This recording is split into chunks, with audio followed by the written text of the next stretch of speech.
perlu kami jelaskan supaya tidak simpang siur nanti pemberita di media. Bahwa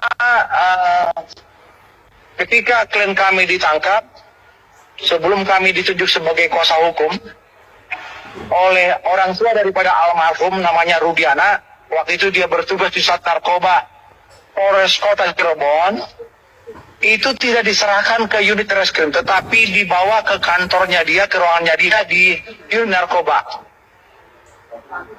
Maka di sanalah mereka diperlakukan tidak manusiawi, dipukulin dengan berbagai cara, dengan tuduhan-tuduhan seolah-olah mereka melakukan pembunuhan. Dan secara gamblang bisa dilihat di berbagai media ada foto-foto mereka yang sudah babatur karena mereka tidak tahan siksaan yang dilakukan oleh kepolisian Resort Cirebon Kota. Akhirnya mereka pasrah dengan kondisi apapun asalkan mereka tidak disiksa lagi. Itu kira-kira awal daripada sejarahnya. Kasus kepergian Vina dan Eki terus menjadi trending topik. Bahkan nama Ibtu Rudiana, ayah Eki, ikut terseret dalam lingkaran masalah tersebut. Diungkap oleh sosok wanita yang bernama Widya. Kepergian Vina dan Eki terjadi dilatar belakangi oleh kasus lain, yakni kasus barang haram.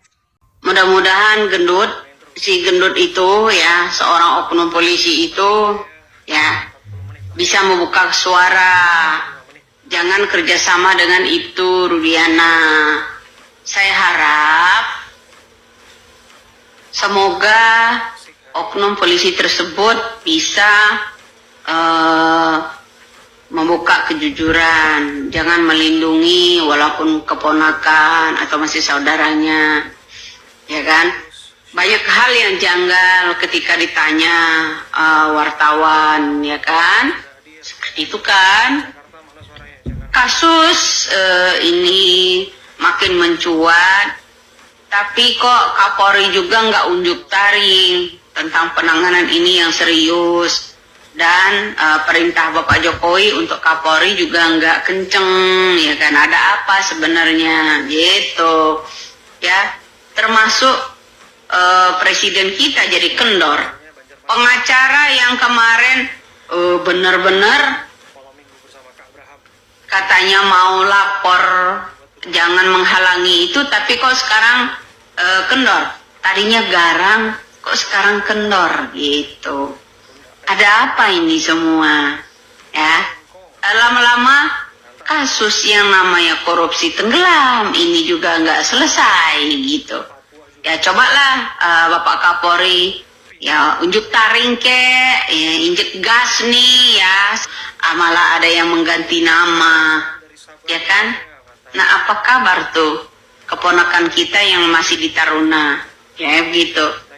Perwira tinggi Polri minta perlindungan kepada LPSK. Lalu kita minta perlindungan kemana kita rakyat ini?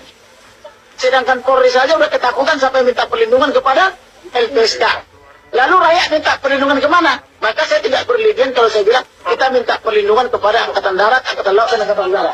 Di sisi lain, Polres Cirebon Kota terpantau menerima kedatangan pejabat Propam Polri yang didampingi Polda Jabar. Di tengah pengusutan kasus kepergian Vina dan Eki 2016 silam, beredar informasi bahwa ayah almarhum Eki, Ibtu Rudiana, tengah diperiksa di Polres Cirebon Kota pada hari Kamis 6 Juni 2024. Apakah Vina dan Eki yang terbukti almarhum ini, walaupun kita simpati, ya sangat simpati sama keluarga korban, apakah kedua orang ini adalah orang penting sehingga harus dibunuh dan harus ditutupi kasusnya? Saya tidak melihat seperti itu, karena kedua orang ini adalah anak muda yang boleh dibilang belum punya banyak kepentingan, apalagi kepentingan politik, kepentingan ekonomi pun belum ada, gitu kan?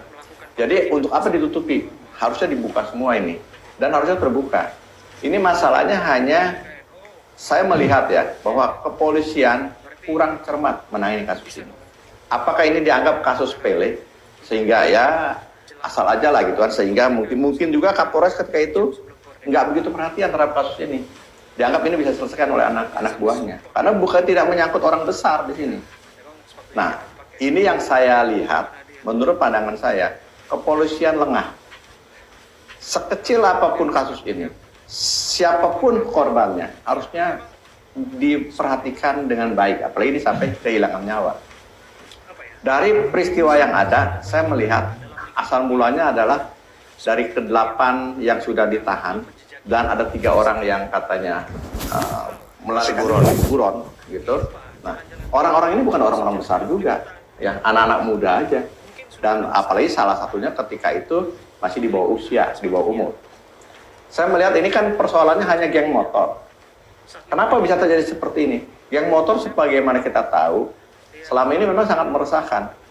Dan seolah kepolisian juga membiarkan. Hanya sekali-sekali operasi tangkap. Ya. Operasi tangkap. Dan geng motor ini tambah lama tambah merajalela. Bukan hanya di kota-kota aja sih. Sudah masuk juga ke desa-desa. Dan ini yang sangat berbahaya. Makanya kepolisian harus fokus. Tidak boleh lagi ada geng motor kayak gini. Karena geng motor ini, karena anak-anak muda semua, dia ingin menampilkan citra berani, ya, menampilkan jati dirinya, ya, sehingga dia lakukan apapun juga, termasuk membunuh. Kepolisian harus bertanggung jawab terhadap geng motor ini.